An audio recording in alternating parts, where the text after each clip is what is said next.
Welcome to my channel, The Safety Net. Today, our topic is heat stroke safety.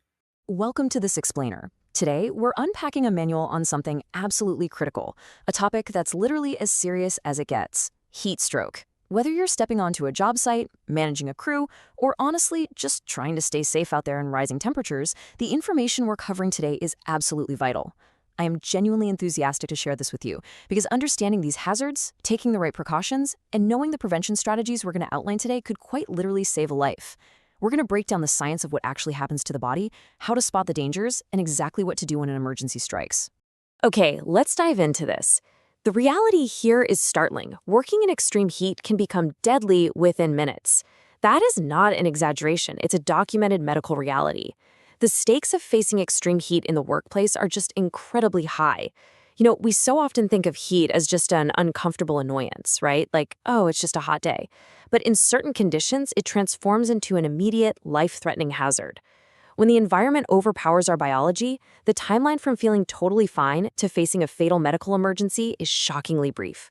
And that incredibly short timeline, well, it all revolves around one stark number: 40 degrees Celsius, or 104 degrees Fahrenheit. This isn't just your standard hot summer afternoon. This is the specific, critical internal threshold where the human body completely loses its ability to cool itself down. Normally, our bodies are absolutely brilliant at regulating temperature, mostly through sweating. But when your internal core hits 40 degrees Celsius, those natural cooling mechanisms just break down. The whole system gets entirely overwhelmed and the heat begins to do catastrophic damage to your internal organs. Which brings us to our formal definition. Heat stroke is a massive medical emergency. It happens the exact moment that core body temperature breaches that 104-degree mark. And because the body can no longer cool itself, you're looking at immediate risks of organ failure or even death. This is exactly why construction workers, factory staff, outdoor laborers, really anyone working in hot environments are at such an immediate high risk. They're constantly battling against conditions that are actively trying to push their internal temperature right over that line. Section 1. The heat stroke hazard.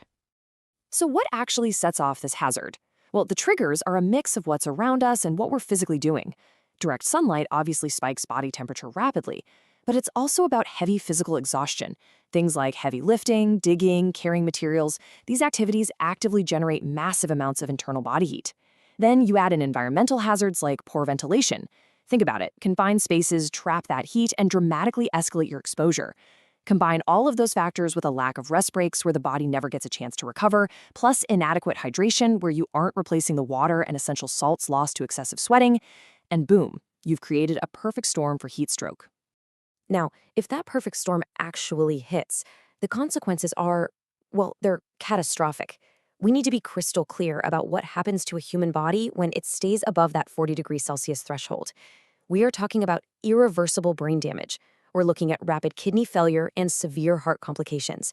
It leads to widespread systemic organ failure. If a person even survives, they might be looking at permanent disability. And if it isn't treated immediately, it results in death. The gravity of this hazard simply cannot be overstated. Section 2. Spotting the deadly signs. Now, what's really interesting about this slide is the stark contrast between the early warning signs and the severe symptoms. Early on, you might notice excessive sweating, fatigue, muscle cramps, maybe some dizziness. These are dangerous, sure, but they're also super easily dismissible. A worker might just think, I'm just tired, or man, it's just a tough, hot day. But if those early signs are ignored, the escalation is violent. The body stops sweating entirely, which gives you this hot, completely dry skin. You'll see slurred speech, deep confusion, seizures. The progression from a simple headache to a full-blown seizure can happen incredibly fast. Section 3. Vital prevention measures. All right, so how do we stop this from happening? It all comes down to proactive, life-saving habits.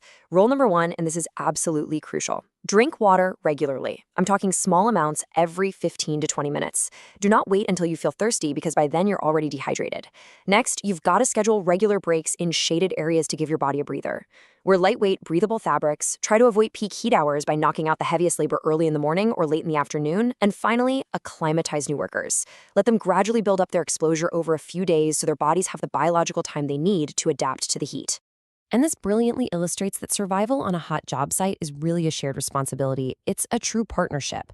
Workers on the ground have to use the buddy system. You've got to keep an eye on each other for confusion or extreme fatigue, and make sure you're both staying hydrated. But hey, the burden doesn't just fall on the workers. Employers and supervisors have massive duties here too, providing those shaded or cooling areas, actively monitoring the crew for heat stress, and actually mandating that breaks are taken. It really takes both sides executing the rules perfectly to keep the environment safe. Section 4. Emergency First Aid Response.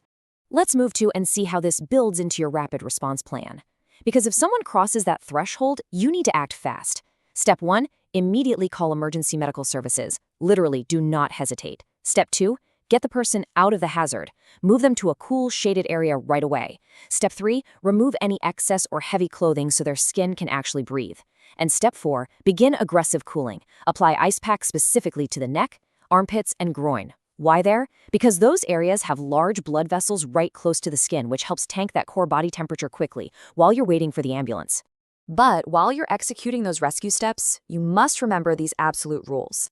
Do not, under any circumstances, leave the person alone. Their condition can nosedive into seizures or cardiac arrest in seconds, so you must stay and monitor them.